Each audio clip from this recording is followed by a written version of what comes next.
धारा के साथ आगे बढ़ रहे हैं।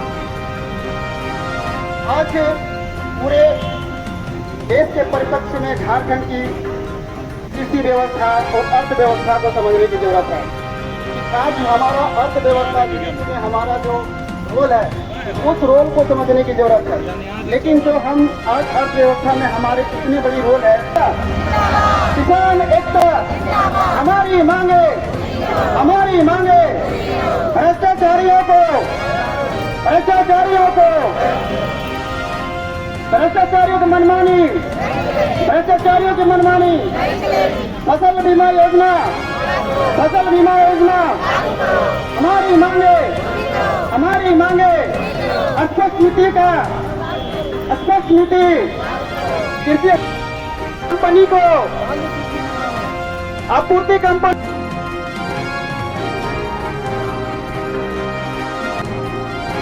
हमारी मांगे, भ्रष्टाचारियों को सरकार की मनमानी नहीं चलेगी, किसानों की पूर्ति।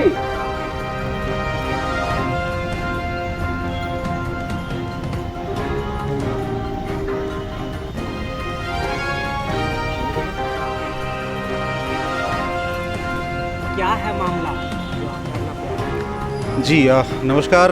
देखिए, हम लोग आज झारखंड किसान महासभा के बैनर तले आज एक दिवसीय धरने पे हैं। ये धरना एक सांकेतिक धरना है जिसपे झारखंड के तमाम जिलों से जो किसान नेता हैं हमारे वो आए हुए हैं और इस पर चर्चा हो रही है कि फ़िलहाल जो 2-3 महीने से कृषि विभाग के बड़े बड़े घोटाले सामने आए हैं, इसके बाद हमारे संगठन द्वारा लगातार पिछले 2-3 सालों से सरकार को जिन बातों को लेकर के मतलब संज्ञान लेने को कहा गया है, उन सभी चीज़ों पे सरकार एक संवेदनहीनता की पराकाष्ठा को पार कर चुकी है। सरकार और किसानों के बीच में किसी भी प्रकार का कोई संवाद ही नहीं है। आप किसी भी योजना को उठा करके देख लीजिए, उन योजनाओं में भ्रष्टाचारियों का और दलालों का ही बोलबाला है। किसानों को किसी प्रकार से किसी भी तरीके से एक सकारात्मक प्रभाव पड़े ऐसा होता दिख। ऐसी दिशाहीनता की स्थिति में अब ये झारखंड में बहुत ज़रूरी हो गया है कि झारखंड के कृषक भी अब इस बात को लेकर के अब अपनी मांगों को लेकर के समक्ष आएँ और सरकार को ये कम से कम बताएं कि भाई अब झारखंड में इस तरीके की अंधा कानून नहीं चलेगा। किसी भी प्रदेश में आप चले जाएं, किसी भी प्रदेश में चले जाएं तो वहाँ के शासन और प्रशासन के साथ कृषकों का एक बहुत ही स्वस्थ समन्वय है।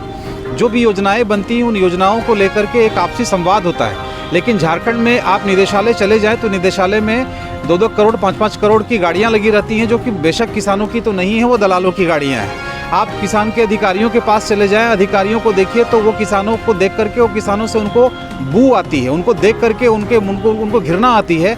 वो बात ही नहीं करना चाहते हैं, वो बात करते हैं दलालों से, वो बात करते हैं मतलब एजेंटों से। जब तक किसानों के साथ संवाद नहीं हो तब तक यहाँ पे कैसे कोई स्पष्ट नीति होगी। यहाँ पे आप पंजाब और हरियाणा जो कि भौगोलिक दृष्टिकोण से बिल्कुल अलग है, उन नीतियों को लाकर झारखंड में कॉपी पेस्ट कीजिएगा तो प्रभाव कहाँ पड़ेगा। हम यहाँ पे भौगोलिक दृष्टिकोण से जनजातीय विशेषताओं के आधार पे नीतियों को बनाना चाहते हैं। देखिए, मैं आप लोगों के माध्यम से बड़े स्पष्ट तौर पे कहना चाहता हूँ कि सरकार के अधिकारी अपने नेताओं को, मंत्रियों को गुमराह कर रहे हैं। मुझे नहीं लगता कि दुनिया का ऐसा कोई नेता होगा, चाहे वो कितना ही बेईमान नेता क्यों ना हो, जिसके वोट का 80% भाग किसानों का है, वो नेता मंत्री बनने के बाद चाहेगा कि किसानों के साथ कुछ अन्याय हो।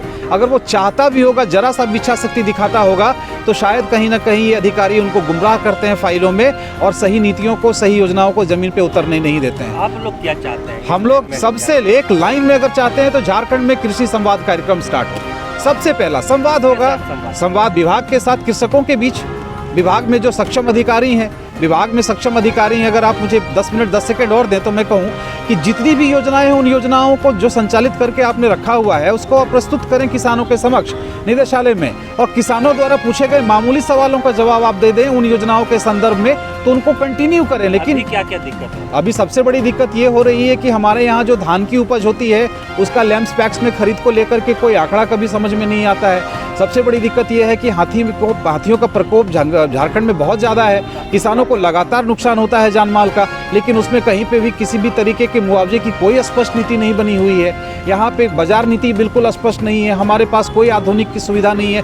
कोल्ड स्टोरेज के नाम पे कुछ भी नहीं है। तो मैं किसी एक मांग पे तो नहीं कह सकता हूँ। लेकिन हाँ, आज झारखंड में कृषि विभाग में जिस तरीके से भ्रष्टाचार को उजागर किया जा रहा है, हम लोग जिस तरीके से भ्रष्टाचारियों को सामने लेकर के आ रहे हैं, लेकिन अधिकारी अपने स्तर से किसी भी प्रकार का कोई कार्रवाई नहीं कर रहे हैं। अभी तो कई तरह की नीति बनाया था बादल पत्रलेख जो मंत्री है, मुआवजा के लिए भी कई तरह के अनाउंसमेंट किए थे, क्या होगा? आप किस मुआवजे की बात करते हैं? 3500 रुपये का मुआवजा फसल सुखाड़ के नाम पर दिया गया था।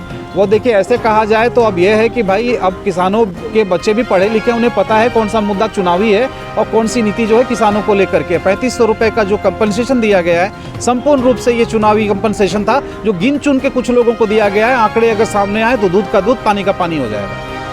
हाथियों को बचाव के लिए कोई नहीं, किसी भी प्रकार का नहीं है। हाथियों को लेकर के मैं आपको बताऊं कि पिछले 4-5 महीने में लोगों की जानें गई हैं, लाखों का नुकसान हुआ है, लेकिन वन विभाग बोलता है कृषि विभाग करेगा, कृषि विभाग बोलता है वन विभाग करेगा। और इस विभाग में जहां पे किसान अपने खेत से निकल के घर नहीं जाता है 2-2 दिन तक, वो कितना पंचायत, प्रखंड और जिला स्तर पर जाकर के अपने बारे में सोचेगा। अपना परिचय। मेरा नाम पंकज राय है और मैं झारखंड किसान महासभा का कार्यकारी अध्यक्ष। कई समस्या भी आपके सहयोगी ने बताया, लगातार सरकार भी कह रही है कि किसान के लिए बहुत कुछ कर रहा है। अभी प्रेजेंट टाइम में सबसे बड़ी क्या समस्या है? सरकारें जो बोलती हैं वो करती क्या है वो तो किसानों को पता है। ज़मीनी हकीकत क्या है ये सभी को मालूम है। ये इन लोगों ने इस तरह से मचा के रखा हुआ है कि पूरी लूट है, हम कह सकते हैं पूरी लूट है।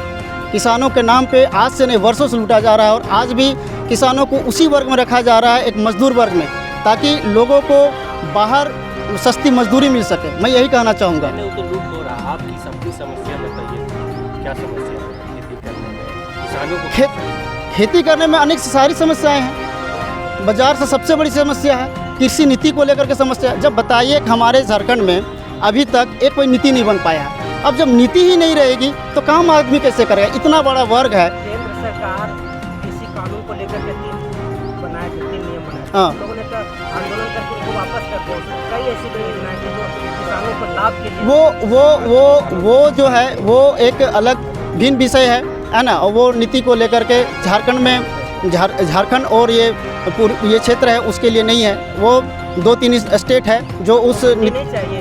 हाँ? किसानों को मंडी नहीं चाहिए। मंडी चाहिए।